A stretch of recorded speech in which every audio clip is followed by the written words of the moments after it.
19 ਸਾਲ ਦਾ ਸੀ, ਚੰਗਾ ਖਿਡਾਰੀ ਸੀ, ਪਰ ਨਸ਼ਾ ਜਿੱਤ ਗਿਆ। ਤਰਸੇਮ ਸਿਆਂ ਇਹ ਸੱਗ ਦਾ ਸੇਕ ਤਾਂ ਘਰ ਘਰ ਪਹੁੰਚਿਆ, ਪਰ ਬਸ ਹੁਣ ਹੋਰ ਨਹੀਂ। ਪੰਜਾਬ ਸਰਕਾਰ ਨੇ ਨਸ਼ਿਆਂ ਦੇ ਵਿਰੁੱਧ ਇੱਕ ਸਖਤ ਮੁਹਿੰਮ ਚਲਾਈ ਹੈ ਤੇ ਅਸੀਂ ਸਾਰਿਆਂ ਨੇ ਇਹਨਾਂ ਦਾ ਸਾਥ ਦੇਣਾ ਕਿ ਅੱਜ ਤੋਂ ਬਾਅਦ ਨਾ ਇਸ ਪਿੰਡ ਵਿੱਚ ਨਸ਼ਾ ਵਿਕੂਗਾ ਤੇ ਨਾ ਹੀ ਕਿਸੇ ਨਸ਼ਾ ਵੇਚਣ ਵਾਲੇ ਨੂੰ ਇੱਥੇ ਵੜਨ ਦਿੱਤਾ ਜਾਊ। ਜਿਹੜੇ ਨਸ਼ੇ ਵਿੱਚ ਫਸੇ ਹੋਏ ਉਹਨਾਂ ਨੂੰ ਨਸ਼ਾ ਮੁਕਤੀ ਕੇਂਦਰ ਵਿੱਚ ਭਰਤੀ ਕਰਾਵਾਂਗੇ। ਕੋਈ ਵੀ ਨਸ਼ਾ ਤਸਕਰ ਦੀ ਜ਼ਮਾਨਤ ਨਹੀਂ ਕਰਾਏਗਾ। ਵਾਅਦਾ ਕਰੋ, ਅਸੀਂ ਆਪਣੇ ਪਿੰਡ ਨੂੰ, ਆਪਣੇ ਪੰਜਾਬ ਨੂੰ नशा मुक्त करके रहेंगे। उधर 30 जुलाई को अमेरिकी राष्ट्रपति डोनाल्ड ट्रंप ने घोषणा की कि 1 अगस्त से भारत से आने वाले सभी सामानों पर अमेरिका में 25% टैरिफ लगाया जाएगा। ट्रंप ने रूस से कच्चे तेल और सैन्य साजो सामान खरीदने पर भी भारतीय कंपनियों पर जुर्माना लगाने का ऐलान किया। और इधर भारत में विपक्ष ने मोदी सरकार की नींद उड़ा दी। लोकसभा में हंगामा और संसद परिषद में राहुल गांधी, मनोज झा, डोला सेन सभी ने एक स्वर में कहा कि ये दोस्ती हम नहीं तोड़ेंगे कहने वाले अब कहां हैं। तो सुनिए उन्होंने क्या सब कहा। The government has destroyed our economic policy, has destroyed our defense policy, has destroyed our foreign policy. Okay, they are running this country into the ground. You people don't say it. You people want to talk about other issues. Right? But they are running this country into the ground. Prime minister एक ही व्यक्ति के लिए काम करते हैं, अदानी। सारे के सारे स्मॉल बिजनेसेस उड़ा दिए। आप देख लीजिए, ये डील होगी, ट्रंप डिफाइन करेगा ये डील कैसे होगी, और मोदी वही करेगा जो ट्रंप कहेगा। Trump is saying Indian economy is a dead economy. Yes, he's right.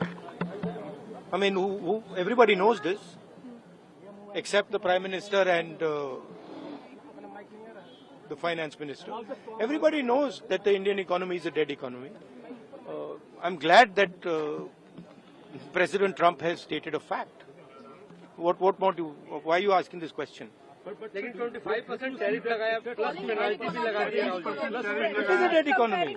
Are you people not aware of this? आपको ये मालूम नहीं है कि इंडियन इकोनॉमी डेड इकोनॉमी है? कोई कंफ्यूजन है आप में? पूरी दुनिया जानती है कि Indian economy is a dead economy, और बीजेपी ने इकोनॉमी को खत्म कर दिया है। क्यों खत्म किया है? अदानी जी की मदद करने के लिए खत्म किया है। तो आप लोग हैरान क्यों लग रहे हो?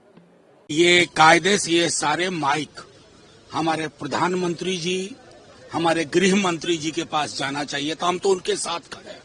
मैंने आज भी सदन में एक प्रस्ताव रखा है राज्यसभा में, call him the greatest liar of the century. उस प्रस्ताव को स्वीकार करिए। ये व्यक्ति आपे से बाहर हो रहे हैं, और ये हिंदुस्तान की किसी सरकार को डिमीन नहीं कर रहे हैं, हिंदुस्तान को डिमीन कर रहे हैं।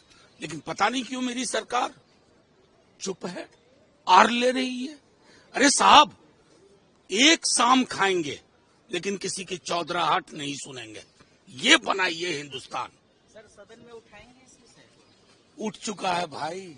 इंडियन इकोनॉमी, रशियन इकोनॉमी और डेड इकोनॉमी। देखिए, इसका जवाब तो हमारे ऑनरेबल मोदी जी दे पाएंगे, क्योंकि उन्होंने ही बोले थे अगली बार ट्रम्प सरकार।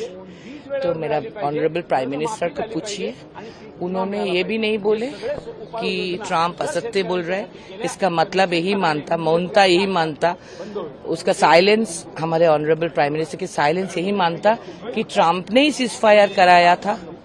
और अभी वो तारीफ के लिए डर रहे थे, अभी तारीफ भी बढ़ गए। पहली नजर में ट्रंप का 25% टैरिफ वाला कदम भारत के लिए झटका लग सकता है, लेकिन यह संकट भारत के लिए कई मायनों में अहम भी हो सकता है और अवसर वाला भी हो सकता है। ब्यूरो रिपोर्ट, न्यूज़ तक।